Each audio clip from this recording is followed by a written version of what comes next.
வல்ல இறைவனுக்கும் என்னுடைய தாய் தந்தையருக்கும் இந்த அற்புதமான நாடுக்காக என்னுடைய நன்றியையும் வணக்கத்தையும் தெரிவித்துக் கொள்கின்றேன். காலையிலேருந்து வந்ததுலேருந்தே நான் ஏதோ எனர்ஜி ட்ரிங்க் குடித்த மாதிரியே இருக்குது. ஹேட்ஸ் ஆஃப் டு உங்கள் தலைமை ஆஃபீஸரியர் சபரி அவர்கள். அவங்களும் நம்ம பேர் தான். என் பேர் சேவியர், அவங்க பேர் சபரி, சவேரியான்னு சொல்லுவாங்க. What an energy man. அந்த எங்கே ஒரு இடத்துல வந்து பாசிட்டிவ் வைப்ஸ் இருக்கோ அந்த இடத்துல இருக்கிறவங்களுக்கெல்லாம் பாசிட்டிவ்னஸ் வந்துடும். இப்போ நான் ஸ்டேஜில் பார்த்தேன் பார்த்தீங்களா, நார்மலாக டான்ஸ் ஆடுறது இயற்கை, அற்புதமாக ஆடுறதும் இயற்கை. ஆனால் ஃபுல் எனர்ஜியோடு ஏதோ சாதிக்க போகிற மாதிரி சாதிப்பீங்க, சாதிக்க போகிற மாதிரி அந்த அளவுக்கு ஒரு பெரிய எனர்ஜியை பார்ப்பேன். நார்மலாக பார்த்தீங்கன்னா ஒரு டீமுங்கிறது எப்படின்னு கேட்டிங்கன்னா, team of people many hands and there will be only one single mind. So இந்த ஸ்கூலில் வந்து எத்தனையோ ஹேண்ட்ஸ் இருந்தாலும் நீங்களாம் ஒரே மைண்டாக இருக்கீங்க பார்த்தீங்களா.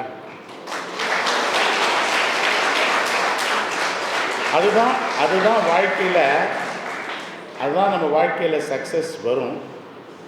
இங்கே பேசும்போது அவங்க சிஸ்டர் ரொம்ப அழகாக, அவங்க ப்ரொனன்சியேஷன்லாம் ரொம்ப நல்லா இருக்குது. இங்கிலீஷ் மீடியத்தில் படிச்சிங்களா? நான் படிக்கும்போது டீச்சர்ஸ்லாம் அப்படி தான் அழகாக பேசுவாங்க. அப்படி பார்க்கும்போது அவங்க சொன்னாங்க, ஏதாவது முதல் வருஷம் 45, இப்போ 200. சிஸ்டர் சொன்னாங்க அடுத்த வருஷம் 500. இதே எனர்ஜியில் போனீங்கன்னா 3 வருஷத்தில் 1000 தாண்டிடுவீங்க. ஏன்னா மோஸ்ட்லி பார்த்தீங்கன்னா எப்போதுமே நான் சொல்கிறதெல்லாம் நடக்கும். ஏன்னா எப்போ வந்து நல்ல எண்ணமும் நல்ல செயலும் நல்ல உணர்வுகளும் இருக்குதோ நம்ம கடவுளை தேடி போக வேண்டியதில் கடவுள் நம்மளை தேடி வருவார். அந்த வகையில் அதை எப்படி எடுத்துகிட்டு போகணுன்னு அந்த ஸ்ட்ராட்டஜின்னு சொல்லுவோம். நம்ம எங்களுடைய பிஸ்னஸில் அவங்க தலைமை ஆசிரியருக்கு சூப்பர் ஸ்ட்ராட்டஜி இருக்குது. அது மட்டும் இல்லாமல் அருமையான டீச்சர்ஸ், நல்ல டீம், உழைக்கக்கூடிய டீம், இதுதான் வேணும் ஒரு சக்ஸஸ்க்கு. இன்றைக்கி நான் இந்த நிலைமையில் இருக்கேன்னு சொன்னால் என்னுடைய சக்ஸஸ் என்னதுன்னு சொல்ல மாட்டேன். கடவுள் புண்ணியத்தில் எனக்கு அற்புதமான டீம் அமைஞ்சுது. அந்த டீம் வந்து ஏதோ ஒரு கம்பெனி நம்ம வேலை செய்யணும்னு இல்லாமல் ஒரு குடும்ப உணர்வோட இது என்னுடைய கம்பெனி அப்படின்னு சொல்லி இன்றைக்கி எல்லோரும், இப்போ ராஜகோபால் இருக்கார் 29 வருஷத்துக்கு மேலே இருக்கார், சிதிக் என்கூட 30 வருஷம், மிஸ்டர் ஹரி எல்லாருமே 30 வருஷம், அவன் என்கிட்ட வேலை செய்கிறான், அவன் 30 வருஷம். எல்லாருமே பார்த்திங்கன்னா என் கூடவே ஒரு குடும்பமாக தான் நான் பார்ப்பேன், குடும்பமாக தான் இருக்கிறாங்க. ஏன் காரணம் என்ன தெரியுமா? எந்த ஒரு லீடரும், உங்கள் சிஸ்டர் மாதிரி எந்த ஒரு லீடரும் கூட இருக்கவங்களை வளர்த்து விட்டோம்னு வச்சுக்கோங்க, நம்ம ஆட்டோமேட்டிக்காக வளருவோம். அதில் வந்து அவங்க ரொம்ப கரெக்டாக இருக்காங்க. எப்படியாவது நம்ம கூட இருக்கவங்கள நல்லா வளர்த்து விடணும், நம்மகிட்ட படிக்கிற ஸ்டூடெண்ட்ஸ் வந்து எல்லாத்துலேயும் நல்லா வரணும்னு சொல்லி ஒரு பெரிய அற்புதமான எண்ணத்தை வச்சுருக்காங்க. நிச்சயமாக கடவுள் அவங்களையும் இந்த காலேஜையும் பெரிய அளவில் ஆசீர்வதிப்பார்னு நானும் வேண்டிக்கிறேன். அது மட்டும் இல்லாமல் நான் ஒன்று அற்புதமான ஒரு வார்த்தை வாசித்தேன். ஒரு மேனேஜருங்கிறவர் என்னென்னா உங்களுக்கெல்லாம் ஏணியில் ஏறுறதுக்கு தான் கற்றுக் கொடுப்பார். ஆனால் லீடருங்கிறது யார் தெரியுமா? அந்த ஏணியை எந்த இடத்துல ரைட்டாக வைக்கணும்னு சொல்கிறான்னு பார்த்தீங்களா, அவங்க தான் leader. You are all fortunate. Doctor Savari வந்து உங்களுக்கு இப்பொழுது ஏணியாக மட்டும் இல்லை, அந்த ஏணியை இந்த மாதிரி ஒரு மெஃபசலில் வெளியில் வந்து கஷ்டப்பட்டு இரவு பகல் பார்க்காம இவ்வளோ அழகான பில்டிங்கை என்ன வித்தின் 2 இயர்ஸ் 2022 ரொம்ப ஆச்சரியமாக இருக்குது. இந்த 2 வருஷத்தில் இப்போ எவ்வளோ உழைப்பு போயிருக்கு. ஏன்னா உழைக்கிறது எவ்வளோ கஷ்டம், அந்த உழைப்பினால் வரக்கூடிய வேதனைகள் எவ்வளவு, அதுக்கு எவ்வளவு நம்ம சாக்ரிஃபைஸ் பண்ணணும் எல்லாம் நான் அனுபவபூர்வமாக உணர்ந்தவன். அதனால் ஒருத்தவங்க கஷ்டம் சொல்லும் பொழுது அவங்க என்கிட்ட எக்ஸ்பிளைன் பண்ண வேண்டிய அவசியமே இல்லை. ஏன்னா அந்த ரூட்டுக்கு போய் நான் அண்டர்ஸ்டாண்ட் பண்ணிடுவேன். அந்த அளவுக்கு இன்றைக்கி சிஸ்டரும் அவங்களோட சேர்ந்த டீமும் என் கூட பேசும்போது எந்த அளவுக்கு இந்த கல்லூரியை கொண்டு வரணும். இந்த கல்லூரி ஃப்யூச்சரிஸ்டிக், யாருமே ஒரு விஷன், அதாவது ரெண்டு சொல்லுவாங்க, மிஷன் அண்ட் விஷன். அவங்ககிட்ட மிஷன் இருக்குது, விஷன் இருக்குது. எல்லா விதத்துலேயும் நீங்கள் சக்ஸஸ் பண்ணணும். என்னுடைய அன்பான வாழ்த்துக்களை தெரிவிச்சுக்கிறேன். இப்போது என்னன்னு கேட்டிங்கன்னா, நானும் உங்களோட சேர்ந்தவன் தான். மஃபசல் ஸ்டூடெண்ட்னு சொல்லுவோம் இல்லையா, ஒரு ஆர்டினரி டவுன் தேவகோட்டையிலேருந்து வந்தவன் தான். தேவகோட்டையில் வந்து இன்ஃபேக்ட் இந்த ஒரு ட்ரிப்பு வந்து எப்படின்னு கேட்டிங்கன்னா, சிஸ்டர் சொன்னாங்களா, உண்மையிலேயே ஒரு மிரக்கிள் தான். சிஸ்டர் என்னை வந்து ஓரியூரில் பார்க்கலைன்னா சிஸ்டர் எனக்கு யாருன்னே தெரியாது. அதுக்கப்புறம் தான் சிஸ்டரை பற்றி நான் நிறையா தெரிஞ்சுக்கிட்டேன்னு வச்சுக்கோங்களேன். ஏன்னா நிறைய பேர் பல காலேஜஸ் எல்லாத்துக்கும் கூப்பிடுவாங்க. ஆனால் என்னென்னா, எனக்கு பிஸ்னஸ்லேயும் சரி நிறைய ட்ராவல் இருக்கும். அதனால் ராஜகோபாலுக்கு தெரியும், சில இடங்களுக்கு என் ஒய்ஃபையே அனுப்பி வச்சுருவேன். அவங்க தான் பெஸ்ட்டு, நீங்கள் போங்க அப்படின்ட்டுவேன். அதனால் இப்போ லாஸ்ட் டைம் கூட ஒரு தடவை தேவகோட்டைக்கு போயிட்டு அவங்க தான் ரெப்ரசன்ட் பண்ணிட்டு வந்தாங்க. அந்த மாதிரி இந்த தடவை நேத்திக்கு, ஏன்னா சென்ட் ஜோசப்ஸ் நான் படித்த காலேஜு, அவங்க 180th டே காலேஜ் டே கொண்டாடினாங்க. அது எனக்கு ஒரு பெரிய ப்ரௌடு மூமெண்ட். பெரிய ஒரு ஆடிட்டோரியம் திறந்தாங்க. அந்த காலேஜுக்கு என்னால் முடிஞ்சதெல்லாம் செஞ்சுருக்கேன். ஏன்னா அந்த கல்லூரியில் தான் இப்போ சொன்னாங்களே சிஸ்டர் வந்து என்னை ஒரு விதத்தில் ஒரு மனுஷனாக உருவாக்குச்சு. ஏன்னா உங்களை மாதிரி வந்து எஸ்எஸ்எல்சி வரைக்கும் தமிழ் மீடியத்துலேயே படிச்சுட்டு வந்து ஃபஸ்ட்டு நான் வந்து இப்போ சென்ட் ஜோசப்ஸ் காலேஜில் பியூசியில் சேரும் பொழுது ஒரு வார்த்தை கூட இங்கிலீஷ் அவ்வளோ சரியாக பேச தெரியாது. நான் எங்கள் ஸ்கூலில் நான் படித்த ஸ்கூல் வந்து திண்டுக்கல் சென்ட் மேரிஸ் தான். உண்மையிலே அந்த ஸ்கூல் தான் என்னை ட்ரான்ஸ்ஃபார்ம் பண்ணிச்சு. ஏன்னு கேட்டிங்கன்னா, நான் சின்ன பிள்ளையில் எங்கள் அம்மாவுக்கு கொடுக்காத தொல்லையே கிடையாது. எங்கள் அம்மா சொல்லுவாங்க, நீங்கள் வயிற்றில் தப்பி பிறந்துட்டடா, you are the black sheep of the family. எவ்வளவோ கேள்விப்பட்டிருக்கேன். ஏன்னா எங்கள் வீட்டில் பார்த்தீங்கன்னா 12 குழந்தைங்கள 3 குழந்தை இறந்து போச்சு, 9 குழந்தைங்க. எங்கள் அப்பாவை சொல்லுவேன், ஐயா நீ மக்களை பெற்ற மகராசன் நான் சொல்லுவேன், பின்னாடி வந்த ஒரு பாடு.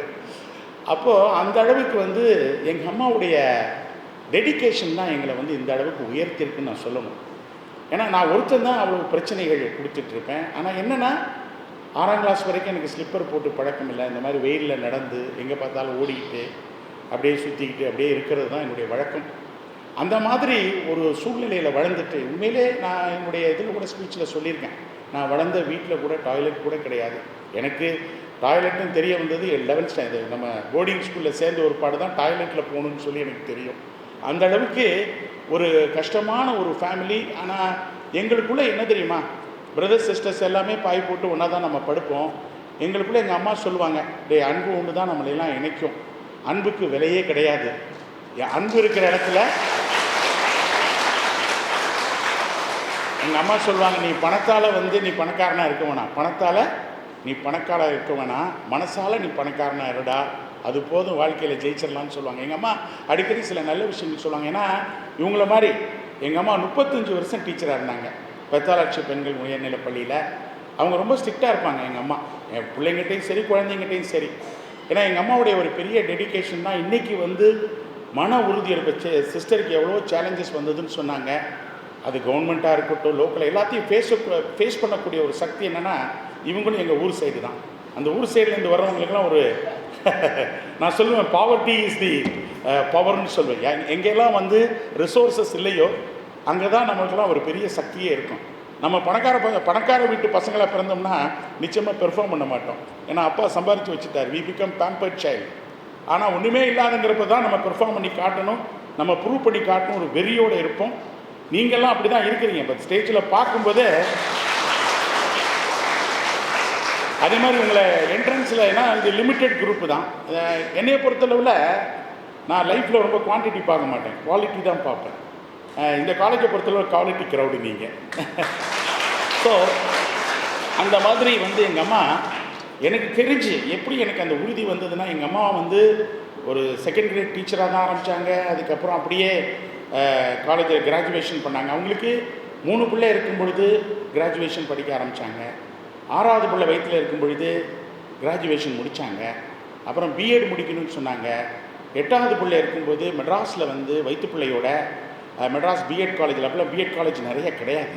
அவங்க மெட்ராஸ்க்கு 1 வருஷம் அங்கே தங்கியிருந்து அந்த வெறி நான் படிக்கணும். ஏன்னா ஒரு தடவை அவங்க ஹெட்மிஸ்டர்ஸ் அவங்கள வந்து ஒரு மாதிரியாக சொல்லிட்டாங்க, அதனால் அவங்களுக்குள்ள ஒரு வெறி, இந்த ஸ்கூலை விட்டு நான் போகிறதுக்குள்ளே அந்த ஸ்கூலில் நான் ஹெட் மிஸ்ட்ரஸ் ஆகணும்னு சொல்லி ஒரு வேகம். அதனால் பிஎட் பண்ணாங்க. அதுக்கப்புறம் 12வது பிள்ளை, நீங்கள் நம்ப மாட்டீங்க, 12வது பிள்ளை முடிக்கும்போது அவங்க எம்ஏ முடித்தாங்க. பாருங்கள் எந்த அளவுக்கு ஒரு 12 பிள்ளைங்களை வச்சு. நம்மளாம் வந்து இதை விட நம்ம அதிகமாக பண்ணணும். இப்போ உங்கள் தாய் தந்தையரெல்லாம் எவ்வளவு கஷ்டப்பட்டு உங்களை இங்கே படிக்க வைக்கிறாங்கல்ல, அவங்கள நம்ம சந்தோஷப்பட வைக்கணும்னு சொன்னால் நம்ம படிப்புலையும் சரி நம்முடைய வாழ்க்கையிலையும் சரி நம்ம ஜெயிச்சு காட்டணும். அவங்களுக்கு அதை விட பெரிய நம்மகிட்ட எதுவும் எதிர்பார்க்கறது இல்லை. அவங்களுக்கு சந்தோஷமே நம்முடைய குழந்தைகள் எந்த அளவுக்கு. அதனால தான் நான் பேசும்போது சொல்லுவேன், நான் வந்து எங்கள் அம்மா அப்பாவை வந்து அவங்க ஃப்ளைட்லாம் போனதே கிடையாது. நான் முதல்ல கம்பெனி ஆரம்பித்து கஷ்டப்பட்டு வருமானத்திலேயே எங்கள் அம்மா அப்பாவை ஃப்ளைட்டில் ஏற்றி ஜெருசலம் அந்த மாதிரி பெரிய ஊருங்களுக்கெல்லாம் வெளிநாட்டுக்கு அனுப்பினேன். நான் என்னுடைய ஸ்பீச்சில் கூட அதை சொல்லியிருப்பேன். எங்கள் அம்மா எல்லாம் வெளிநாடு லூர்ஸ் எல்லாம் போயிட்டு வந்துட்டு, அதான் ஃபஸ்ட் டைம் அவங்க லைஃப்பில் வெளிநாடு போகிறதே. வந்துட்டு என்னை ஏர்போர்ட்டில் வச்சு என் தலைமையில் கை வச்சு, நீ ஆண்டவர் எங்களுக்கு செஞ்சதுக்கு உன்னை வானலாக உயர்த்துவாருன்னு சொன்னாங்க. அப்போ நான் சாதாரண ஆள் தான். ஸோ எதுக்கு உங்கள்கிட்ட சொல்ல வரேன்னு சொன்னால், இங்கே இருக்கக்கூடிய ஆசிரியர்களுடைய ஆசீர்வாதமும் நம்ம தாய் தந்தையருடைய பிளெஸ்ஸிங்ஸும் நமக்கு இருந்துருச்சுன்னு வச்சுக்கோங்க, யாருமே நம்மளை தடுக்கவே முடியாது. எப்படி இருந்தாலும் நீங்கள் வாழ்க்கையில் ஜெயிச்சு தான் ஆவீங்க. ஆக்சுவலாக பார்த்தீங்கன்னா, நான் இப்போ உங்கள்கிட்ட நான் பேசுகிறது சில விஷயங்கள் ரொம்ப கவனமாக கேட்கணும். நான் பேசி முடித்தோடனே உங்கள்கிட்ட சில கேள்விகள் கேட்பேன். அதுக்கு நல்லா பதில் சொல்கிறவங்களுக்கு 3 பரிசு கொடுப்பேன். முதல் பரிசு வந்து 2000 ரூபாய், 2வது பரிசு 1500 ரூபாய், 3வது பரிசு 1000 ரூபாய். அப்படின்னா என்ன அர்த்தம்? நான் பேசக்கூடிய சில விஷயங்கள், எந்த ஒரு விஷயம் உங்களுடைய மனசுக்குள்ளே போகுது, அதை நான் வந்து உங்கள்கிட்டருந்து பார்க்கணும். அப்போ தான் நீங்கள் நிறைய ரிமெம்பர் பண்ணியிருப்பீங்க, நிறைய நாள் ஞாபகம் வச்சுருப்பீங்க. அதுக்காக தான் இந்த விஷயத்தை நான் சொல்கிறேன். ஓகே, இப்போது வாழ்க்கையில் வந்து 3 பி தாங்க. 3 பிங்கிறப்போ நம்ம வாழ்க்கையில் ஜெயிக்கணும், எந்த ஒரு துறையில் நம்ம நல்லா இருக்கணும்னு நினச்சா, ஒன்று வந்து பர்பஸ், 2வது வந்து பேஷன், 3வது வந்து பெர்சிவியரன்ஸ். இந்த பர்பஸுங்கிறது என்ன? நான் என்னவாக ஆக போகிறேன், எப்படி ஆக போகிறேன், என்னுடைய வழிகளை நான் எப்படி உனக்கு பாதையே இல்லைன்னா கூட வாழ்க்கையில் பாதையை ஏற்படுத்தணும். அங்கே தான் உன்னுடைய ஸ்ட்ரென்த் இருக்குது. அப்படி இருக்கும்போது அந்த பர்பஸ், அதாவது நீங்கள் அந்த இது கேள்வி பார்த்துருப்பீங்க, வாட்ஸ்அப்லாம் வரும். ஒரு சிங்கம் வந்து மானை துரத்தும் போது 3/4 டைம் வந்து மானை ஜெயிச்சிடும். ஏன்னா சிங்கத்துக்கு தேவை சாப்பாடு, நீடு. ஆனால் அந்த மானுக்கு தேவை வாழ்க்கை, உயிர். அப்போ என்ன, அதுக்கு தேவை பர்பஸ். அதனுடைய பர்பஸ் என்ன? உயிரோடு வாழ்ந்து ஆகணும். எப்போதுமே உங்கள்கிட்ட பர்பஸ் இருந்தால் உங்களோட ஸ்பீடு, உங்கள் வேகம் ரொம்ப அதிகமாகிடும். அதனால தான் வாழ்க்கையில் உங்களுக்குன்னு ஒரு பர்பஸ் வேணும். ஆனால் அந்த பர்பஸ் மட்டும் இருந்தால் பத்தாது, அந்த பர்பஸ்க்கு ஒரு பேஷன் வேணும். இப்போது நீங்களும் படிச்சிருப்பீங்க, ஒரு தேன்கூடை எடுத்துக்கிட்டிங்கன்னா, தேனீக்களை எடுத்துக்கிட்டிங்கன்னா, அந்த தேனீக்கள்கிட்ட கேட்கப்பட்டது, நீ இவ்வளவு கஷ்டப்பட்டு தேனை சேகரிக்கிற, ஆனால் யாரோ வந்து அதை திருடிட்டு போயிடுறாங்க, சாப்பிட்றாங்கன்னு கேட்குறாங்க. அப்போ அந்த தேனி அழகாக சொல்லுது, பதில் சொல்லுது, அவங்க என்னுடைய தேனை வேணால் திருடலாம், ஆனால் the art of making honey, அதை என்கிட்டேருந்து திருட முடியாது. அதனால தான் நம்ம வாழ்க்கையில் ஒருத்தருடைய ஸ்டைல் எல்லாத்தையும் நம்ம ஃபாலோ பண்ணிடலாம், இமிட்டேட் பண்ணிடலாம். ஆனால் உங்கள்கிட்ட பேஷன் இருந்ததுன்னு வச்சுக்கிங்க, அதை யாருமே திருட முடியாது. இப்போ பேஷனேட்னா என்ன? எதை எடுத்து நீங்கள் செஞ்சாலும் you should enjoy in doing it. மகிழ்ச்சி. சிஸ்டர் வந்து ஸ்கூலை தொடக்க சொல்கிறாங்களா, என்ஜாய் பண்ணி சொல்லணும். பாருங்கள், அவங்க சிரிச்சுக்கிட்டே இருக்காங்க பாருங்கள். என்ஜாய் பண்ணி, ஓகே, எந்த வேலையும் செய்கிறதுக்கு நான் ரெடியாக இருக்கேன். படிக்கணுமா, எனக்கு வந்து மேத்தமேட்டிக்ஸ் வரவே வராது, you decide, I will enjoy in doing it. ஏன்னா எனக்கு சுத்தமாக மேத்தமேட்டிக்ஸை வராதுங்க. நான் வந்து எஸ்எல்சி படிக்கும்போது லிட்டரலாக மனப்பாடம் பண்ணி தான் 98 மார்க் வாங்கினேன். இன்னும் எனக்கு அவ்வளோ சரியாக வராது. அந்த அளவுக்கு அதில் வந்து என்ன ஆச்சுன்னா, எனக்கு பேஷனேட் ஆகிட்டேன், எப்படியும் அதில் ஜெயிக்கணும். அந்த passion, you enjoy doing whatever you are doing. If you do that you will be successful. இந்த 3வது என்ன சொன்னேன்? பெர்சிவியரன்ஸ்.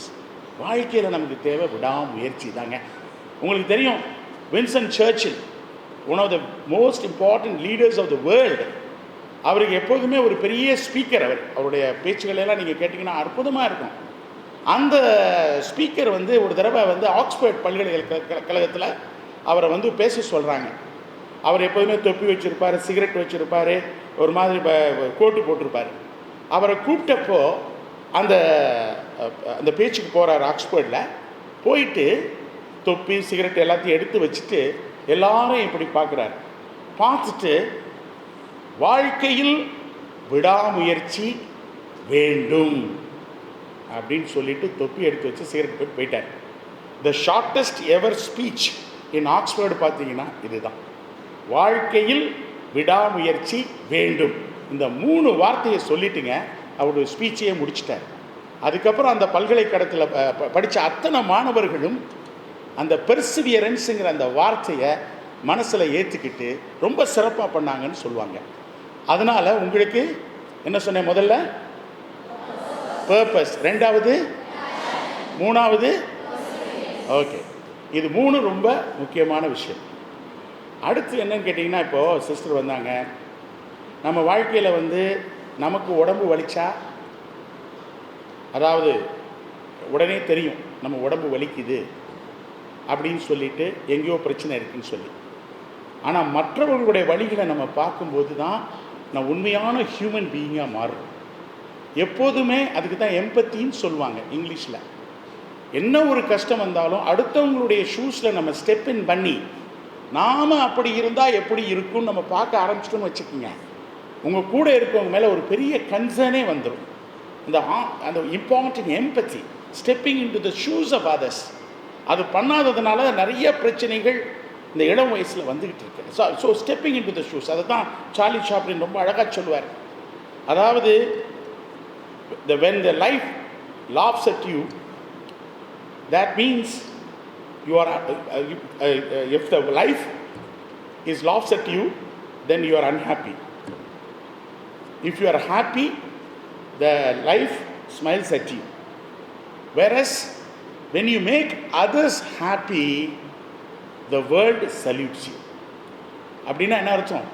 நம்ம எந்த அளவுக்கு நம்மளை சுற்றி இருக்கவங்களை மகிழ்ச்சி படுத்துகிறோமோ அந்த அளவுக்கு நம்ம உலகத்தில் நமக்கு மரியாதை கிடைக்கும்.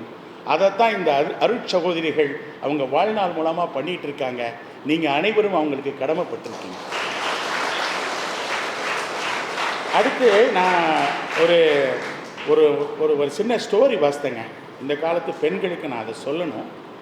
அதாவது ஒரு சிங்கம் வந்து என்ன சொன்னிச்சு, ரொம்ப பசியாக இருந்துச்சு. அப்போ நிறைய கூப்பிட்டு, நீ போய் உனக்கு இறைய எடுத்துகிட்டு வா, இல்லைன்னா உன்னையே நான் காலி பண்ணிடுவேன்னு சொன்னிச்சு.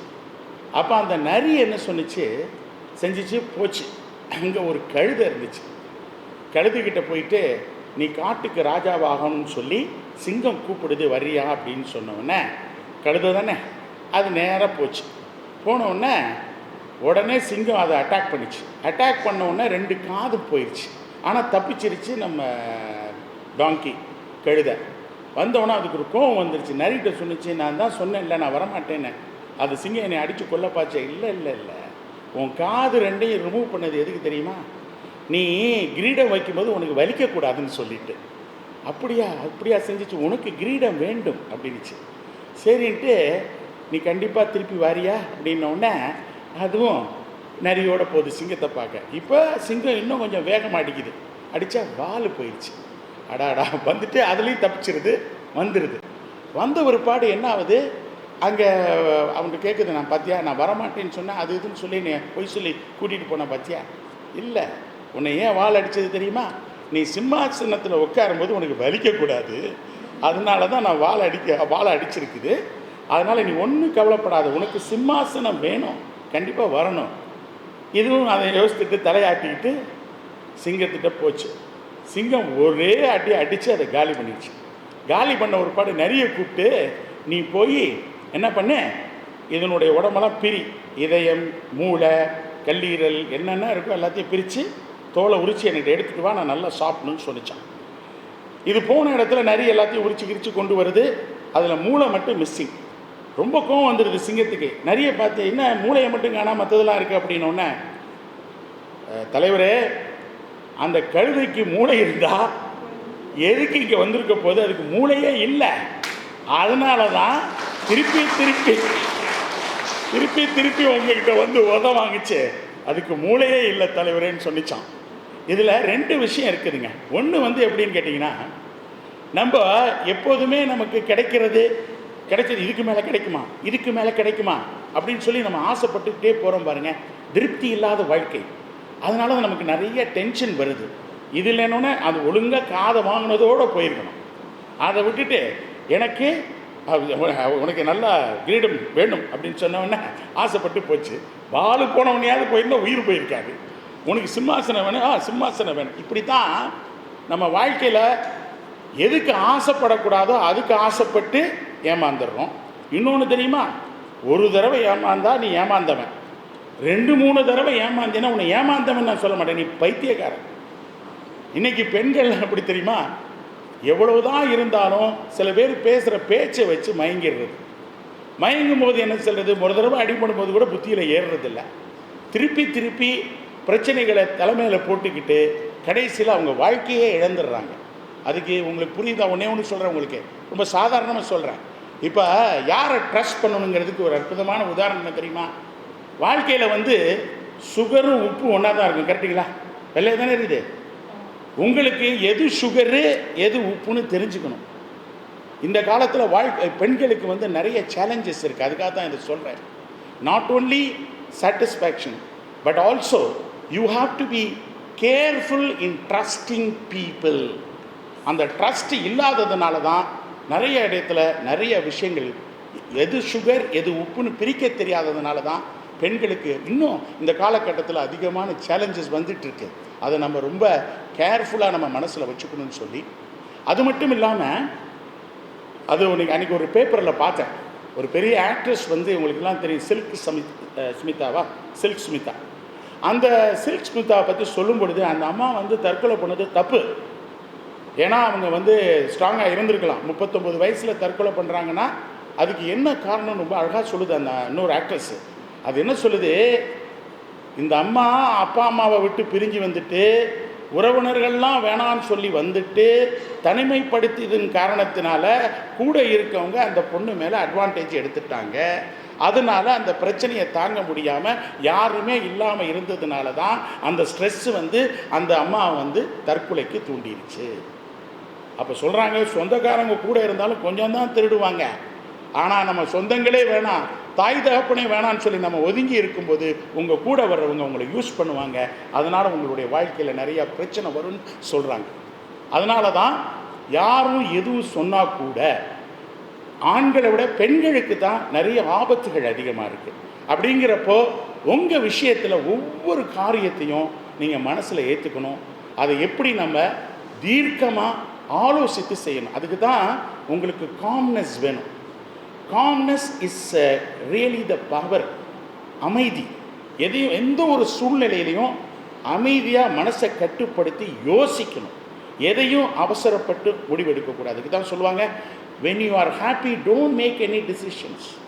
when you are replying don't reply when you are in anger, and don't take decisions when you are sad.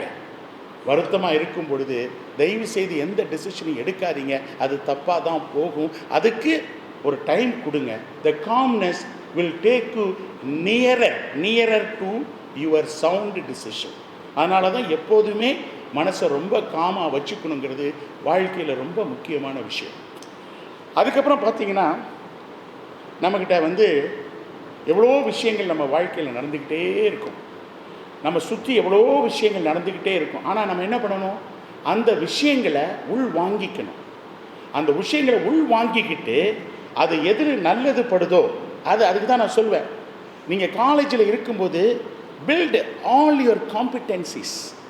அப்படின்னா என்ன அர்த்தம், ஒரே இதில் உங்களுக்கு இங்கே பாருங்கள், கல்ச்சுரல் ஆக்டிவிட்டீஸ் எப்படி இருக்குது பாருங்கள். ஒரே இதில் வந்து முகப்பாக இருக்கக்கூடாது. அக்ராஸ் த ஃபீல்டு உங்களுக்கு என்னென்ன தெரியுமோ across the field. That is why I call it as building the competencies. அந்த building the competencies very very important. அதே மாதிரி நம்ம மனுஷனாக பிறந்துட்டா we are born living and we are dying.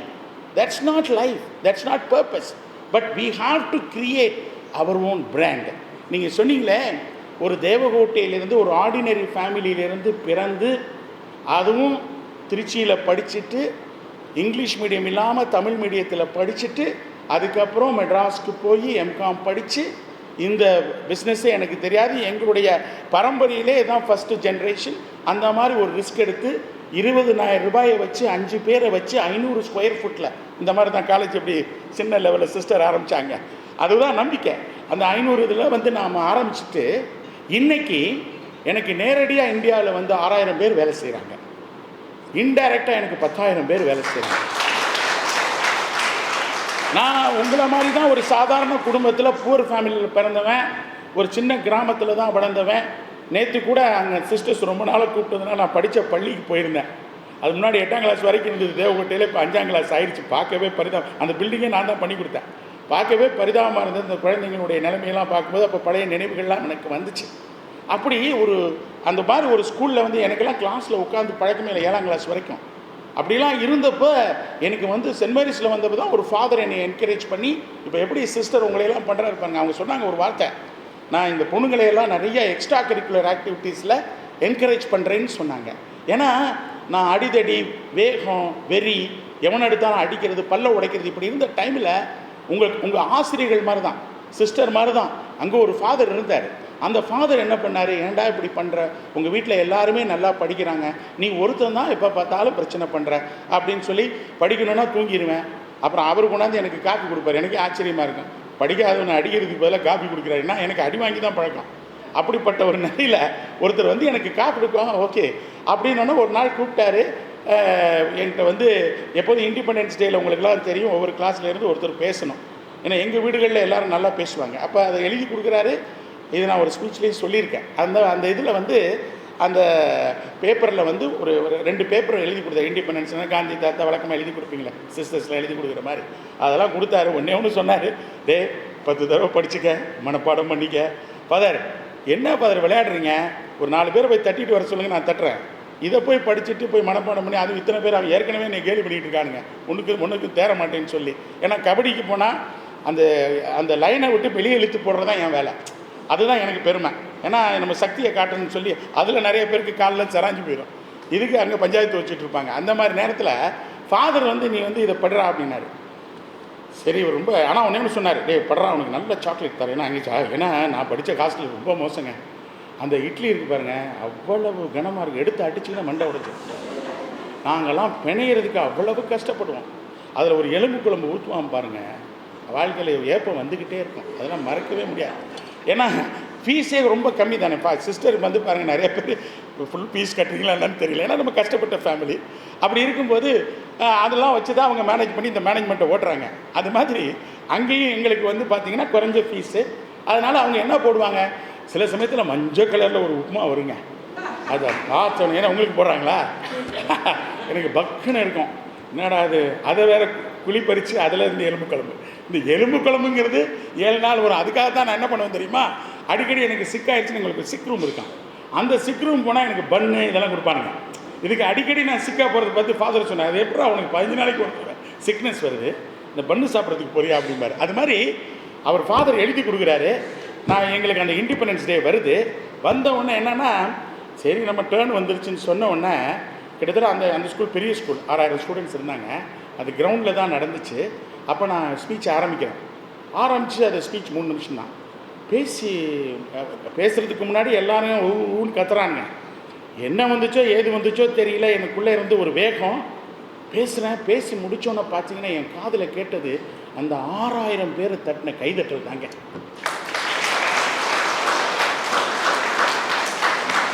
அப்போ தான் நான் உணர்ந்தேன், என்னடா நமக்குள்ளேயும் இவ்வளவு திறமை இருக்கா.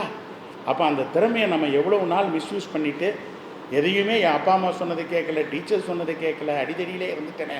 அப்போ தான் எனக்கு எந்த அளவுக்கு சிஸ்டர் மாதிரி, டீச்சர்ஸ் மாதிரி உங்களுடைய வாழ்க்கையில் எவ்வளோ பெரிய மேஜர். அன்னைக்கு மட்டும் அந்த ப்ரீஸ்ட் என்னை கூப்பிட்டு, உன்னால் முடியும், என்னுடைய லேட்டன்ட் டேலண்ட்டை பிரிங் அவுட் பண்ணணும்னு நினைக்காம 10ல் 11 என்னை நினச்சிருந்தா, இப்போ நீங்கள் பாருங்கள் 200 பேரையும் ஒவ்வொருத்தராக யோசிக்கிறாங்க. அது மாதிரி 10ல் 1 என்னை யோசித்திருந்தால் நானும் ஒரு ஆர்டினரி பர்சனாக எங்கேயோ ஒரு இடத்துல ஏன்னா ஏற்கனவே எங்கள் அப்பா ஒரு வேலை கொடுக்குறேன்னு சொல்லிட்டு இருந்தார், உனக்கு படிப்பு வரலைன்னா பரவாயில்லன்ட்டு. எங்கள் அம்மா தான் உதப்பாங்க, அவன் நல்லா படிப்பான் அப்படின்ட்டு. அது மாதிரி எனக்கு அன்னைக்கு தான் உண்மை. அதுக்கப்புறம் தான் என் ஸ்கூலில் ட்ராமாவில் இருந்தால் ட்ராமா போவேன், என்சிசி இருந்தால் என்சிசி போவேன். எது இருந்தாலும் உடனே போய் பாட்டுச்சுன்னா படிப்பு கொஞ்சம் மெதுவாக தானே வரும். அதனால் அதில் போய் பார்ட்டிசிபேட் பண்ணேன். ஆனால் ஒன்றே அவங்க சிஸ்டர் சொன்னாங்க, இந்த குழந்தைங்களை ஒவ்வொரு டைமும் நீங்கள் வந்து டான்ஸ் ஆடுறது அல்லது பேசுகிறது பாட்டு பாடுறது இதெல்லாம் வேஸ்ட் ஆஃப் டைம் நினச்சிக்காதீங்க. இன்றைக்கி வந்து அகில உலகத்தில் என்னால் ட்ராவல் பண்ணி கான்ஃபிடென்ட்டாக 10 பேர்கிட்ட பேச முடியுதுன்னா நான் அன்னைக்கு நான் ஸ்கூலில் ஆடின ஆட்டமும் பாடின பாட்டும் அந்த கான்ஃபிடென்ஸ் எவ்வளோ பேர் இருந்தாலும் பரவாயில்ல. நான் பேசுகிறத பாருங்கள், இங்கிலீஷில் நான் வந்து படிக்காதனால இன்றைக்கி என்னால் இங்கிலீஷில் பேச முடியுதில்ல. ஏன்னா நான் வந்து நிறையா புக்கு வாசிப்பேன். அதுதான் சொல்லுவாங்க, வாழ்க்கையில் வந்து நீ முண்டா காலத்தில் வந்து இல்லிட்ரேட்னா என்ன, படிக்காதவன் எழுத படியாதவன். இன்றைக்கி இல்லிட்ரேட்னா யார் தெரியுமா? who does not know to learn, who does not know to learn, unlearn and relearn. இவன் தான் உண்மையான இல்லிட்ரேட். படிக்க தெரியாட்டினாலும் பரவாயில்ல, வாழ்க்கையில் உங்களுக்கு லேர்ன், அன்லேர்ன் அண்ட் ரீலேர்ன், இதுதான் வாழ்க்கையில் வந்து இன்னைக்கு அடிப்படை தத்துவம். யாருக்கு கண்டினியூவஸாக லேர்னிங் பண்ணலேங்கிற ஒரு வேகம் வரலைன்னு வச்சுக்கங்க. அழகாக காந்தியடிகள் ரொம்ப அழகாக சொல்லுவார், live as if you were to die tomorrow. Live as if you were to die tomorrow. அந்த மாதிரி வாழ்க்கையை நம்ம வாழணும். Learn as if you were to live forever. Understand? Learn as if you were to live forever. அப்படின்னா என்ன அர்த்தம்? எந்த அளவுக்கு நம்ம வாழ்க்கையில் நீங்கள் உருப்படியாக இருக்கணும்னா உங்கள் கூட சேர்ற மக்களை வாட்ச் பண்ணணும், நீங்கள் படிக்கிற புக்கு பார்க்கணும். யாருக்கு வந்து கூட சேர்றவங்களும் படிக்கிற புக்கும் கரெக்டாக இருக்கோ அவங்களுடைய வாழ்க்கையில் நல்ல முன்னேற்றம் ஏற்படும். அதை தான் இங்கே காலேஜில் படிக்கும் போதேங்க உங்களுக்கு எது கிடைக்குதோ, அப்போல்லாம் நான் எது கிடைக்குதோ அதெல்லாம் வாசிப்பேன். அப்போ தான் இப்போ பாருங்க, மேடையில் நான் ஏதாவது பேப்பர் வச்சுருக்கேன், எது இல்லை நான் இதுவும் அவங்களுக்கு தெரியும். இவ்வளோ பெரிய மேடைகள்லாம் பேசும்போது காரில் வரும்போது தான் பேசுவேன். பட் இங்கே வரும்பொழுது எனக்கு சில ஐடியாஸ் வரும். எதனால் வருது? Keep learning, keep reading, going to the library. இப்போ உங்களுக்கெல்லாம் வந்து கம்ப்யூட்டர் இருக்குது, எல்லா நெட்டும் இருக்குது. You have to keep reading, that is more and more important சொல்லி இன்னைக்கு உங்களுக்கெல்லாம் ஒன்று புரிஞ்சுக்கணும். அடுத்த 3 பீஸ் சொல்கிறேன். You have to plan your life, your education, your future well. Plan மட்டும் பண்ணாமல் நிறைய பேர் வந்து பகற்கனவு காத்துக்கிட்டு இருப்பான். இப்போ அப்துல் கலாம் சொன்ன மாதிரி பகற்கனவு காத்துக்கிட்டே இருப்பாங்க, நான் இப்படி ஆகணும் அப்படி ஆகணும். அதுக்கு நீ என்ன முயற்சி எடுத்திருக்க? இல்லை, சிஸ்டர் சொன்னாங்க பார்த்தீங்களா, வாழ்க்கையில் முன்னேறணும்னா முயற்சி, பயிற்சி, விடாமுயற்சி. அது மாதிரி உங்களுக்கு பிளானிங், ப்ரிப்பேர், அதுக்காக உங்களை தயார்படுத்திக்கணும். வெறும் பிளானிங் இருந்தால் பத்தாது. 3வது பி என்ன? பெர்ஃபார்ம். சும்மா பேசிக்கிட்டே இருக்கக்கூடாது, it has to be in action. அதுதான் பெர்ஃபார்மன்ஸ். இன்றைக்கி நாம் பெரிய இந்தியாவை இந்த அளவுக்கு அகில இந்தியாவில் இத்தனை பேரை எம்ப்ளாய் பண்ணி வர்றதுக்கு காரணம் என்ன தெரியுமா? I am trying to be different. நீங்கள் காலேஜில் இருக்கும்போது இப்போ அது நம்ம ஏற்கனவே சொன்ன பார்த்தீங்களா, அந்த சிங்கமும் மானும் துரத்தும் போது சில சமயத்தில் மானு மாட்டிடும். உங்களுக்கு தெரியணும், சிங்கம் வந்து 60 கிலோமீட்டர் ஸ்பீடு தான் போகும், ஆனால் மான் வந்து 100 கிலோமீட்டர் ஸ்பீடில் போகும். அப்படி இருக்கிற மானையை எப்படி சிங்கம் அடிக்குது சொல்லுங்கள்? எப்படி அடிக்குது சொல்லுங்கள்? யோசிங்க, எப்படி அடிக்குது? யாராவது ஒருத்தர் சொல்லுங்க, ஏன் அடிக்குது?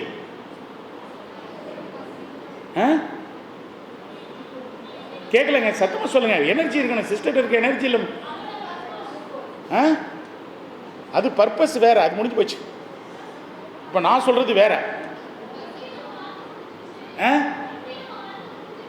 வாழ்க்கை முடிஞ்சிருச்சு. அப்படியா? நான் சொல்லட்டுமா? அது ஓடும்போது என்ன தெரியுமா, இப்படி திரும்பி பார்க்கும். இப்படி திரும்பி பார்க்கும்போது அது ஸ்பீடு கண்ட்ரோல் ஆகும். ஸ்பீடு கண்ட்ரோல் ஆகும்போது ஒரே அடி. புரியுதுங்களா? அப்போ என்ன அர்த்தம்? நம்ம வாழ்க்கையில் முன்னேறிட்டு இருக்கும்போது இவன் எப்படி இருக்கிறான், அவன் எப்படி இருக்கிறான், இப்படியே திரும்பி திரும்பி பார்த்துட்டு போனோன்னு வச்சுக்கோங்க, வாழ்க்கையில் முன்னேற மாட்டேங்க. அப்போ என்ன அர்த்தம்? அப்போ என்ன அர்த்தம்? நம்ம பார்த்தோம்னா அந்த பர்பஸ் சொன்னீங்களா, அதுதான் இப்படி. அதுக்கு தான் சொல்லுவாங்க, நிறைய பேர் வாழ்க்கையில் வீணாக போகிறது எதுக்கு தெரியுமா? அடுத்தவங்கள கம்பேர் பண்ணுறது. எவன் ஒருத்தன் வந்து அடுத்தவங்களை கம்பேர் பண்ணுறானோ அவனுக்கு கான்ஃபிடென்ஸ் இல்லைன்னு அர்த்தங்க, தெரிஞ்சுங்க. உங்களுக்கு கிளாஸில் ஒருத்தவங்க ரேங்க் வாங்கினா அப்படியே ஏக்கத்தோடு பார்க்கக்கூடாது. என்ன இது இப்படி, எப்படி ஒரு வேளை காப்பி அடிச்சிருப்பாளோ, இல்லை வேறு மாதிரி பண்ணியிருப்பாளோ, இப்படியே வந்து யோசிக்கிறது.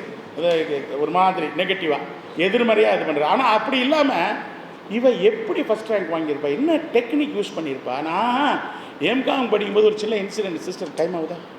ஓகேயா? சிஸ்டர், எனக்கு ஒரு பிரச்சனை இல்லை பசங்களோட. இது ஓகேயா? நான் பேசலாமா? கண்டினியூ பண்ணலாமா? ஸோ நான் வந்து எம்காம் படிக்கும்போது நான் இங்கே ஊர்லேருந்து போகிறேன், திருச்சியிலேருந்து. எனக்கு அப்போ தான் மெட்ராஸே பழக்க வழக்கம். உண்மையிலே சொல்லப்போனால் முதல் தடவை ஊருக்கு வரும்பொழுது நான் மெரினா பீச்சில் போயிட்டு பாட்டிலில் தண்ணி எடுத்துகிட்டு வந்து எங்கள் சிஸ்டர்ஸ்டெல்லாம் இதுதான் மெரினா பீச் வாட்டர், மெட்ராஸ் வாட்டர்னு கொடுத்த வழக்கம். அப்படின்னு எனக்கு அதை வந்து விலைக்கு விற்பேன் 5 பைசாவுக்கு மெட்ராஸ் தண்ணி. ஏன்னா அவங்களுக்கு மெட்ராஸ் தண்ணி கொண்டு வந்திருக்காருன்னு சொல்லிட்டு. அப்போ அங்கேயே பழந்தண்ணி கொட்டை போட்டவனு இருப்பானுங்க. யார்? ஏற்கனவே மெட்ராஸ்லேயே லோயலா காலேஜில் பிகாம் முடித்தவன் எல்லாமே இருப்பான். அதில் எனக்கு ஒரு ஃப்ரெண்டு, நண்பன் அலெக்ஸ்னு ஒருத்தர் இருப்பான். அவன் வந்து எப்போ பார்த்தாலும், டேய் நீ ஊர்லேருந்து வந்திருக்கிற, பி கேர்ஃபுல், இங்கே போகக்கூடாது. அங்கே ஒரு ஃபாதர் ஒருத்தரும் படித்தார், ஃபாதர் அல்லன்னு சொல்லி. இவங்க 2 பேரும் நான் சும்மா அப்படியே சுற்றிக்கிட்டு அப்படியே அழகாக அப்படியே வந்துட்டு இருப்பேன். ஏன்னா என்னுடைய வே அதுக்கு தான் உங்கள்கிட்ட வரேன், இப்போ எப்படி சொல்ல வரேன். அப்போது இவங்க ஃபஸ்ட்டு செமஸ்டர் நடக்குது. இவன் எப்போ பார்த்தாலும் புக் எடுக்கிறது, ஓடுறது. இவ்வளோ பெரிய புஸ்தகம் சிஸ்டருக்கு தெரியும், பிகாம் தானே, அப்போ ஸ்பெஷலாக கொஞ்சம் இவ்வளோ மொத்தமாக இருக்கும். அதில் போட்டு எடுப்பானுங்க, போவானுங்க, வருவானுங்க. நான் ஒன்றும் பண்ண மாட்டேன். கிளாஸில் வந்து எங்கள் வாத்தியாருங்க சொல்கிறது உருப்படியாக கவனிப்பேன், அழகாக நோட்ஸ் எடுப்பேன், அவ்வளோதான். ஆனால் இவனுங்க வந்துட்டு அப்பப்போ நான் ஸ்கூல் அப்போ ஒரு 10 மணிக்கெலாம் படுத்துடுவேன். இந்த அலெக்ஸ் இருக்கானே ரூமில் வந்து தட்டி, டே இந்த பார் உங்கள் அம்மா அப்பா எவ்வளோ கஷ்டப்படுறாங்கன்னு எனக்கு தெரியும், எந்திரிச்சு உட்காந்து படியோ, விடிய ஆளை நான் பார்த்துக்கிறேன் அப்படின்னு. இவனுங்க பேசுகிற பந்தாவெல்லாம் பார்த்தோன்னே அடித்து தூக்கிடுவானுங்க போல இருக்குது, மார்க்ஸில் நினச்சிட்டு இருந்தேன். ஸோ ஃபஸ்ட்டு செமஸ்டர் எங்கள் head of the department G Arasamy வராரு. அப்படிலாம் முதல்ல எடுத்தோன்னே என்ன பண்ணுவாங்க, 3ல் ஃபெயில் ஆனது, 2ல் ஃபெயில் ஆனது, 1ல் ஃபெயில் ஆனது, கடைசி வருவாங்க 4லேயுமே ஓ எடுத்தது, அப்படி வருவாங்க. அப்போது இவன் உட்காந்துருக்கான் நம்ம பின்னாடி, நம்ம அலெக்ஸு. அப்போ வந்து எடுத்தோடனே நான் இப்போ எடுத்தோடனே ஒரு 3ல் ஃபெயில் ஆனவங்க பேரெல்லாம் வாசிக்க போகிறேன். ஒரு 6 பேர் வாங்கியிருந்தான். இவன் உடனே சொல்கிறான், டேய் இதுக்கு தான் சொன்னேன் பாரு, 3 இதில் ஃபெயில் ஆகிருக்கு அப்படின்னு. முதல் பேர் அவன் பேர் தான் வருது. என்ன டேய் என்னடா அது உன் பேர் அப்படி இதில் சொல்கிற பாருங்க கதை. இது முடிஞ்சு எல்லாம் வாசித்து முடித்தார். ஒரே ஒருத்தன் தான் 4 வாங்கியிருக்கேன்னு என் பேரை சொல்கிறாரு. ஏன்னா நான் எம்காமில் யூனிவர்சிட்டியில் கோல்டு மெடலிஸ்ட். அப்போ வெளியில் வந்து கேட்குறான், டேய் எப்போ பார்த்தாலும் விளையாட்டுத்தனமாக ஜோக் அடிச்சுட்டு ஜாலியாக அப்படி இருந்த எப்படா நீ வாங்கின எனக்கு சொல்கிறேன். அந்த ஃபாதர் அவர் 2ல் அவுட்டு, அது புக்கு, அது ஃபாதர் ஹவுஸில் என்ன வேலை இருக்குது, சாப்பிட்டுட்டு மணி அடித்தோன்னே சாப்பிட்றேன். அவருக்கு நான் போச்சு. கடைசியில் என்ன ஆயிடுச்சு, நான் சொன்னேன், டேய் நீங்கள் எல்லாம் படிச்சிங்க ஓகே, நீ ஒன்றும் இல்லை, கிளாஸில் லெசன் பண்ண நல்லா நோட்ஸ் எடு, புரியலையா டீச்சர்கிட்ட இமீடியட்டாக சொல்லி ரிப்பீட் பண்ண சொல்லி. நான் என்ன பண்ணுவேன், அதை வாசித்துட்டு அன்றைக்கி ஈவினிங் போயிட்டு அப்படியே ஒரு வாசிப்பேன். வாசித்துட்டு இந்த நடந்து போகிறேன் பார்த்தீங்களா, உள்ளே நடக்கிறது, அந்த பக்கம் ட்ரெயினில் போகிறது, இப்படிலாம் இருக்கும் பொழுது அன்னைக்கு நடந்த கிளாஸில் சொன்ன பாயிண்ட்ஸ்லாம் ரீகலெக்ட் பண்ணி 3 தடவை 4 தடவை 5 தடவை ரீகலெக்ட் பண்ணிகிட்டே இருப்பேன். அப்படி ரீகலெக்ட் பண்ணும்போது, அந்த மாதிரி ரீகலெக்ட் பண்ணும்போது எனக்கு புது புது விஷயங்கள் வரும். புது புது விஷயங்கள் வருமோ, ஓ இப்படி கொஸ்டின் கேட்டால் இப்படி ஆன்சர் பண்ணணுமோ அப்படிங்கிற மாதிரி புது விஷயங்கள் வரும். இதே மாதிரி என்னை பார்க்குறவங்களுக்கு படிக்காதது மாதிரி தெரியும். This is called technique of learning. நான் என்ன பண்ணுவேன், இவனுங்களையெல்லாம் உட்கார வச்சுட்டு போகும்போது வரும்போதெல்லாம் சிரிச்சுக்கிட்டு நடந்துக்கிட்டு இருக்கான்னு சொல்லுவாங்க. அது இல்லை, நான் படித்த ஒவ்வொரு வார்த்தைகளையும் அந்த கிளாஸில் அன்றைக்கி நடந்ததை நினைவூட்டிக்கிட்டே இருப்பேன். அதனால தான் அவுட் ஆஃப் சிலபஸில் எனக்கு கொஸ்டின் வந்தால் கூட ஒரு டீப் அண்டர்ஸ்டாண்டிங், நீங்கள் ஒரு காரியத்தை 10 தடவை யோசித்து பாருங்கள், உங்களுக்கு டீப் அண்டர்ஸ்டாண்டிங் வரும். புரியுதுங்களா? 10 தடவை அடித்தா ரொம்ப வலிக்குது இல்லை, அதே மாதிரி தான் இது. நீங்கள் படிக்க படிக்க படிக்க படிக்க உங்களுக்கு ஒரு டீப் அண்டர்ஸ்டாண்டிங் வரும் பாருங்கள். அந்த டீப் அண்டர்ஸ்டாண்டிங்கில் அவுட் ஆஃப் சிலபஸில் உங்களுக்கு கொஸ்டின் வந்தால் கூட அதான் டெக்னிக் ஆஃப் லேர்னிங். ஈஸியாக அடிச்சுட்டு போயிட்டே இருப்பீங்க. இதில் ஒரு கூத்தை கேளுங்க. இவன் வந்துட்டு டேய் இனிமேல் அதை சொல்லி கொடுறான்னா, நான் சொன்னேன் இதெல்லாம் உனக்கு தெரியாது, நீ ஏற்கனவே பந்தாவில் இருக்கிற, முதல்ல எப்படி கற்றுக்கணும்னு தெரிஞ்சுக்கன்னு சொன்னோன்னே இதெல்லாம் நிச்சயமாக முடியாதுடா, எனக்கு நான் கண்டிப்பாக நான் வந்து அட்லீஸ்ட் A+ஆவது வாங்கியிருக்கணும், ஏதாவது ப்ராப்ளம் சும்மா இருந்தேன், நான் உசுப்பேற்றி விட்டேன், ரீவேல்யூவேஷன் கேள்றா அப்படின்னு. இவன் என்ன பண்ணான், ஃபாதர்கிட்ட போனான். அங்கே போய் எங்கள் head of the department, sir நான் எனக்கு 3 பாடத்தில் நான் ஃபெயில் ஆகக்கூடிய இதே அந்த மாதிரி ஆளே கிடையாது சார், நான் ரொம்ப படிச்சிருக்கேன் சார், நல்லா எழுதியிருக்கேன் சார், ஏதோ தப்பு இருக்குது சார் வேல்யூவேஷன்லன்னு. சரி, நாங்கள் உசுப்பேற்றினதுனால அவன் என்ன பண்ணால் கொண்டே 3 பேப்பரையும் ரீவேல்யூவேஷன் கொடுத்தான். ஒரு பாடத்தில் 38 வந்திருந்தது, ரீவேல்யூவேஷன் கொண்டு 16 மார்க் போட்டு அனுப்பினாரு. என்ன டே, நான் முதல்ல ஒழுங்காக இருந்திருப்பேனடா, 38 மார்க் வாங்கி ரீவேல்யூவேஷனுக்கு சும்மா போடான்னு சொல்லி கடைசியில் 16 மார்க் வந்திருக்கேடா அப்படின்னு சொன்னோன்னே அப்போ தான் நான் சொன்னேன், டே வாழ்க்கையில் ஏதாவது ஒன்று முதல்ல கிடைச்சா ஹாப்பியாக போகணும். உன்னுடைய லிமிட்டேஷன்ஸ் உனக்கு தெரியும். நான் எப்போதுமே சொல்லுவேன், நீங்கள் ஜெயிக்கணும்னா you have to challenge your limits. அடுத்தவங்க லிமிட்டை நீ பார்க்கக்கூடாது. Always keep challenging your limits. எனக்கு இவ்வளோ தூரம் தான் போக முடியுமா, இதுக்கு மேலே நான் சேலஞ்ச் பண்ணுறேன். Keep always challenging your limits. There is no limit in your life. புரியுதுங்களா? அதனால் you have to keep on இது பண்ண. அதனால் எப்போதுமே கல்லூரியில் இருக்கும் பொழுது நம்ம ஏதாவது டிஃப்ரெண்ட்டாக பண்ணணும், டிஃப்ரெண்ட்டாக யோசிக்கணும். உங்களுக்கு தெரியல, ஒரு இன்சூரன்ஸ் ஏஜென்ட்டு ஒருத்தர் வந்து இதோட இது பண்ணிட்டு சொல்கிறேன், அந்த ஒரு பெரிய பணக்காரர் வந்து இதில் இருந்தார் அமெரிக்காவில். அப்போ ஒரு இன்சூரன்ஸ் ஏஜென்ட் என்ன பண்ணார், அவர்கிட்ட போய் எப்படியாவது இன்சூரன்ஸ் வாங்கணும்னு சொல்லி எல்லாம் பாண்டு கீண்டெல்லாம் ப்ரிப்பேர் பண்ணிவிட்டு போகிறார். அப்போ அந்த பணக்காரர் வந்து கண்டிப்பாக இன்றைக்கி இன்சூரன்ஸ் போடுறேன்னு சொல்லிட்டார். அப்படி கொடுக்கும்போது அந்த பாண்டு பேப்பரில் அந்த காலத்தில் பார்த்தீங்கன்னா அந்த இங்க் பாட்டில் அந்த சிறகு, அதாவது ஃபெதர், அதை வச்சு தான் எல்லாம் எழுதுவாங்க. அதை அப்படி துவைச்சி அதில் எழுதுவாங்க. அப்போது அந்த பணக்காரர் வந்து அதில் துவைச்சி கையெழுத்து போடுற நேரத்தில் என்ன ஆச்சுன்னா அந்த இங்கு ஸ்பில் ஓவர் ஆகுது. அப்போ என்ன பண்ணுது, அந்த பாண்டு மேலே விழுந்துருச்சு, இன்சூரன்ஸ் பாண்டு மேலே. அப்போது அவர் என்ன நினச்சிட்டாரு, இது ஒரு பேட் ஓமன், இன்றைக்கி நம்ம சைன் பண்ணக்கூடாது அப்படின்னு சொல்லி, நீ போயிட்டு இன்னொரு நாள் வா அப்படின்னு சொல்லி அந்த இன்சூரன்ஸ் ஏஜென்ட் அப்போ தான் வாழ்க்கையில் ஏதாவது பண்ணணும், இன்சூரன்ஸ் நல்ல பெரிய இன்சூரன்ஸ், பெரிய பணக்காரன் கிடைக்க போகுதுன்னு ரொம்ப வேகமாக ஆசையோடு போயிருக்காரு. அங்கே போயிட்டு வெளியில் வந்தோன்னே அவனுக்கு ரொம்ப ஏமாற்றம். அப்போது அவர் யோசிக்க ஆரம்பித்தார், எதனால் வந்து இதுதான் you have to think different. எதனால் வந்து நமக்கு வந்து இந்த இன்சூரன்ஸ் போச்சு, அந்த இங்கு கொட்டினதுனால தானே. ஏன் இங்கோடு இருக்கக்கூடிய பேனாவை நம்ம கண்டுபிடிக்கக்கூடாதுன்னு சொல்லி தான் first ever the pen call Waterman அப்படிங்கிற ஒரு அற்புதமான பெண்ணை கண்டுபிடிச்சார். ஒரு இன்சூரன்ஸ் ஏஜென்ட் போனது எதுக்கு, ஒரு இன்சூரன்ஸ் எடுக்க போனது. ஆனால் வெளியில் வந்து யோசித்தது எதுக்கு, எப்படி இப்படி துவைச்சி இங்கில் வச்சு மயில சிறகை வச்சு எழுதிக்கிட்டு இருக்காங்க, இதனால தானே நடந்தது. பேனாக்குள்ளே இங்கோடு இருக்கக்கூடிய ஒரு பேனாவை நம்ம கண்டுபிடிச்சோம்னா இந்த பிரச்சனை ஃப்யூச்சர் ஜென்ரேஷனுக்கு வராதுன்னு என்று நினச்சி வாட்டர்மேன் என்கிற first time one of the best pens, ball pen கண்டுபிடிச்சோம். புரியுதுங்களா? இதுதான் thinking out of box, thinking different. எல்லாரும் இன்றைக்கி நான் வந்து மற்ற ஏன்னா பெரிய பெரிய ஜாம்பவான்களாக எங்கள் லாஜிஸ்டிக்ஸில் இருக்காங்க. ஆனால் அவங்களெல்லாம் தாண்டி இவ்வளோ குயிக்காக என்னால் முன்னேற முடியுதுன்னு காரணம் தெரியுமா, அந்த வாட்டர்மேன், அந்த இன்சூரன்ஸ் ஏஜென்ட் மாதிரி நான் டிஃப்ரெண்ட்டாக திங்க் பண்ணேன். இன்றைக்கி தெரியுமா நம்மளுடைய கண்ட்ரி எத்தனாவது இதில் இருக்குது வேர்ல்டில், economy which place we are in, எக்கானமியில் சைஸில் வேர்ல்டில் எத்தனாவது இடத்துல இருக்கோம். இதில் எத்தனை பேர் எக்கனாமிக்ஸ் இருக்கீங்க சொல்லுங்கள்? எக்கனாமிக்ஸ் படிக்கிறாங்களா? எக்கனாமிக்ஸ் எங்கே எந்திரிங்க? எக்கனாமிக்ஸ் இருக்கா சிஸ்டர்? இல்லையா, ஒருத்தருமே எந்திரிக்க மாட்டேங்கிறாங்க. எந்திரிங்க, எல்லாருமே எந்திரிங்க. எக்கனாமிக்ஸு ஈவன் பிகாம் கூட எந்திரிங்க. பிகாம் ஏங்க சும்மா எந்திரிங்க, ஒன்றும் சொல்ல மாட்டேன், எந்திரிங்க. எந்திரிச்சாச்சா? நம்ம கண்ட்ரியை பற்றி நம்மளே பெருமைப்பட வேணாமாங்க? பெருமைப்படுற விஷயமா நான் சொல்கிறேன். நம்ம கண்ட்ரி இன்னைக்கு எத்தனாவது இடத்துல நம்ம இருக்கிறோம் எக்கானமி சைஸில், ஜிடிபியில் சொல்லுங்கள்? 5. Very good. யார் சொன்னது? யார்? Very good. Number 5 correct. அதாவது China, USA, China, Germany, Japan, India. Okay, 2027 எத்தனை $1 trillion நம்ம 3வது இடத்துக்கு போகிறோம்? ஸ்டாட்டிஸ்டிக்ஸ் நிறைய பார்க்குறீங்களா? நியூஸ் பேப்பர் வாசிக்கணுங்க எல்லாரும். வெறும் புத்தகத்தை மட்டும் படித்தா பத்தாது.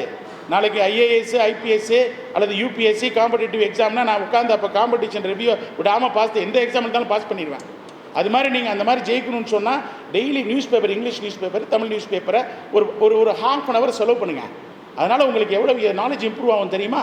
அதுக்கு தான் சொல்ல வரேன்.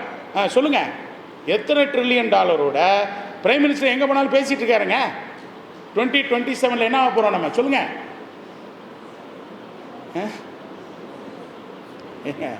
வாழ்க்கையில் படம் மட்டும் முக்கியம் இல்லை. Real life is more then the reel life. படத்தில் வர்றதெல்லாம் காமிக்கிறதெல்லாம் உண்மை இல்லை. நான் படத்தில் தான் இருக்கிறேன். அவர் படத்தை பண்ணியிருக்கேன். அது எப்படி நடிப்பாங்க. ஒரு ஃபைட்டுங்கிறத பார்த்தீங்கன்னா அடுத்த தடவை ஃபைட்டே நீங்கள் பார்க்க மாட்டீங்க. புரியுதுங்களா? அந்த மாதிரி தான் இருக்கும். நீங்கள் உண்மையிலே ஷூட்டிங் ஸ்பாட் வந்தீங்கன்னா. இப்போ இருக்கிற பசங்க அங்கே ஆடுறத விட நல்லா ஆடுறீங்க. சொல்லுங்கள். 5வது இப்போ 3வது இடத்துக்கு போகிறோம். ஓகே, எந்த இடத்துக்கு போகிறோம்? ஸோ இந்தியா ஏன் இன்றைக்கி அமெரிக்கா மோர் தென் $24 trillion ஜிடிபியில் இருக்குது. China $17.7 trillion economy size GDP இருக்குது. நம்ம ஜெர்மனி 4.7 trillion இருக்குது. 4.4 ஜப்பான் இருக்குது. இன்றைக்கி டேட்டில் இந்தியா $3.7 trillion இருக்குது. இப்போ பிரைம் மினிஸ்டர் என்ன சொல்கிறாரு? 2022 கண்டிப்பாக ஆக போகிறோம். 5 trillion எக்கானமி ஆகிறோம். அப்போ எப்போ யாரை முந்த போகிறோம்? ஜப்பானையும் ஜெர்மனியும் முந்தி 3வது இடத்துக்கு $5 trillion நிற்க போகிறோம். அதுக்கெல்லாம் காரணம் என்ன தெரியுமா? உங்கள் மாதிரி சிங்க பொண்ணுங்க தாங்க. அது நினச்சிங்க, உங்களுக்கு பெருமை. இன்றைக்கி விமனுடைய எம்பவர்மெண்ட் இந்தியாவில் அவ்வளோ தூரம் விமனுடைய பார்ட்டிசிபேஷன் எல்லாத்துலேயும் இருக்கிறதுனால தான் இந்த எக்கானமி அவ்வளோ வேகமாக வளர்ந்துக்கிட்டு இருக்கு. இது மட்டும் இல்லை, 2050 அமெரிக்கன் எக்கானமியோடு ஒத்து போயிடுவோன்னு சொல்கிறாங்க. அப்படின்னா என்ன? நம்ம நம்பர் 1 எக்கானமி. ஏன்னா நம்ம இந்தியாவில் இந்த அளவுக்கு வர்றதுக்கு நம்ம கையில் தான் இருக்குது. ஏன்னா இங்கே தான் யங்கஸ்ட் பாப்புலேஷன் இருக்குது. 19 to 27 மோர் தென் 50% இருக்கும். அப்படின்னா என்ன? உலகத்துக்கே வேலை ஆளுங்களை, லேபரை சப்ளை பண்ணக்கூடியது இந்தியா தான். அதைத்தான் டெமோக்ராஃபிம்பாங்க. என்ன சொல்லுவாங்க? டெமோக்ராஃபி. இந்தியா முன்னேறதுக்கு 3 தான். என்ன? டிமாண்ட்னா என்ன? நம்மகிட்ட இப்போ 1.46 பில்லியன் பாப்புலேஷன் ஆகிட்டோமா? அப்போ சைனாவை விட நம்பர் 1 இருக்குமா? அவ்வளோ பாப்புலேஷன் நம்மகிட்ட இருக்குது. அப்போது லோக்கலாகவே இந்தியாவுக்குள்ளே அவ்வளவு டொமஸ்டிக் டிமாண்ட் இருக்குது. அவ்வளவு டொமஸ்டிக் டிமாண்ட் இருக்கும்போது நம்முடைய வளர்ச்சியை யாருமே, அதனால தான் நாங்கள் லாஜிஸ்டிக்ஸ் கம்பெனிலாம் வேகமாக வளர்கிறோம். அவ்வளவு தூரம் டொமஸ்டிக் டிமாண்ட் இருக்குது. அதனால தான் டிமாண்ட். அப்புறம் நம்மகிட்ட இருக்கிறது டெமோக்ராஃபி. டெமோக்ராஃபின்னா என்ன? Youngest population of the world. Japan most developed country. அங்கே மேக்ஸிமம் பாப்புலேஷன் பார்த்தீங்கன்னா இன்றைக்கி வேர்ல்டு பாப்புலேஷன். அதனால தான் அவங்க பயந்து போய் உட்காந்துருக்காங்க இந்தியாவை பார்த்து. பாப்புலேஷனுங்கிறது டேஞ்சர் கிடையாது. பாப்புலேஷனுங்கிறது நமக்கு பெரிய அட்வான்டேஜ். அதை தான் நம்ம யோசிக்கணும். அதை நம்ம எப்படி எடுத்துகிட்டு போங்கிறது தான் இப்போ கவர்மெண்ட் எல்லாம் ட்ரை பண்ணி எல்லா மேனுஃபேக்சரிங் கம்பெனிஸை இந்தியாவுக்குள்ளே கொண்டு வராங்க, வேலை வாய்ப்பு கொடுக்கறதுக்காக. அப்படி வரும் பொழுது the demography is going to stand alone for this country. அதை விட என்ன தெரியுமா? நம்ம கண்ட்ரி ஜெயிக்க போகிறது காரணம் நம்ம டெமோக்ரஸி. நீங்கள் எங்கே வேணாலும் பேசலாம், எது வேணாலும் பேசலாம். இந்த கண்ட்ரியில் தான் freedom of speech, freedom of press எல்லாம் இருக்குது. வேறு எந்த கண்ட்ரிலையும் கிடையாது. ஸோ எதனால் நம்ம முன்னேறிட்டு இருக்கோம் சொல்லுங்கள்? Demand, demography and democracy. இதுதான் secret of our country growing very fast. அதை போல் இது மாதிரி நீங்கள் நிறைய விஷயங்களை, அதை தான் நான் சொன்னேன், லேர்ன் பண்ணிங்க, வாசிங்கன்னு சொல்லிட்டு எப்போதுமே இதே உறுதியோட. இப்போ நான் சொன்ன பாயிண்டெல்லாம் ஏற்றுக்கிட்டீங்களா? எல்லாம் ஏறிச்சா? அண்டர்ஸ்டாண்ட் பண்ணிங்களா? கொஸ்டின் கேட்க போகிறேன் உங்கள்கிட்ட. ஓகே, அது இதில் ஒரு எம்ஜிஆர் பாட்டு கேட்டிருக்கீங்களா? உட்காருங்க. உன்னை அறிந்தால், நீ உன்னை அறிந்தால் உலகத்தில் போராடலாம். உயர்ந்தாலும் தாழ்ந்தாலும் தலை வணங்காமல் நீ வாழலாம். உன்னை அறிந்தால், உன்னை அறிந்தால் உலகத்தில் போராடலாம். உயர்ந்தாலும் தாழ்ந்தாலும் தலை வணங்காமல் நீ வாழலாம். அடுத்த ஸ்டான்ஸர், இதில் நிறைய ஸ்டான்ஸாக இருக்குது. எனக்கு பிடிச்ச அற்புதமான டான்ஸ். மாபெரும் சபையினில் நீ நடந்தால் உனக்கு மாலைகள் விட வேண்டும். ஒரு மாற்று குறையாத மன்னவன் இவன் என்று போற்றி புகழ வேண்டும். மாபெரும் சபையினில் நீ நடந்தால் உனக்கு மாலைகள் விழ வேண்டும். ஒரு மாற்று குறையாத மன்னவன் இவன் என்று போற்றி புகழ வேண்டும். ஊ, ஊ, உன்னை அறிந்தால் நீ உன்னை அறிந்தால் உலகத்தில் போராடலாம். உயர்ந்தாலும் தாழ்ந்தாலும் தலை வணங்காமல் நீ வாழலாம். அடுத்து முடிஞ்சது அந்த பாட்டு. எல்லாம் தமிழ் தானே? ஸோ லைஃப் பார்த்தீங்கன்னா, life is the best who has got the guts to grow. Life is bad for people who are analyzing. Life is the worst for people who are criticizing. And if you want to be best, you should keep enjoying every moment of life. Life itself is a biggest gift. அதனால் எங்கேயும் சரி the biggest value I always talk about is gratitude. The attitude of gratitude will determine your altitude. அதனால் நீங்கள் படிக்கிற இந்த ஸ்கூலாக இருக்கட்டும், சிஸ்டர்ஸாக இருக்கட்டும், உங்கள் பேரண்ட்ஸாக இருக்கட்டும், உங்களை வாழ்க்கையில் தூக்கி விட்டவங்களாக இருக்கட்டும், எந்த காலத்துலேயும் உங்கள்கிட்ட இருக்கக்கூடிய அந்த நன்றி உணர்வு, தேங்க்ஃபுல்னஸ் போகவே கூடாதுங்க. அந்த கிராட்டிடியூட் ஒன்றும் சின்ன சின்ன விஷயங்கள்ல. இன்றைக்கி நல்லா சாப்பாடு ருசியாக இருந்துச்சா சிஸ்டர், பெஸ்ட்டாக இருக்குது. நீங்கள் இன்றைக்கி இப்போ நல்ல மார்க் வாங்கினேன், அடுத்து கோ ஸ்டூடெண்ட் வாங்கிட்டானா, very good man, you have done well. இது மாதிரி நீங்கள் சொல்லி பார்த்துக்கிட்டே இருங்க. ஃபஸ்ட் கிளாஸாக அந்த கிராட்டிடியூட், நன்றி உணர்வு. அந்த உணர்வு இருக்கிற வரைக்கும் உங்களுக்குள்ளேயே ஒரு பாசிட்டிவ் வைப்ரேஷன் இருக்கும். நேர்மறை எண்ணங்கள் தான் உங்கள்கிட்ட வரும். அடுத்தவனை கெடுக்கணும், ஏதாவது பண்ணணும் அப்படின்னா எண்ணமே வராது. நான் என் வாழ்க்கையில் அதை நினச்சதே கிடையாதுங்க.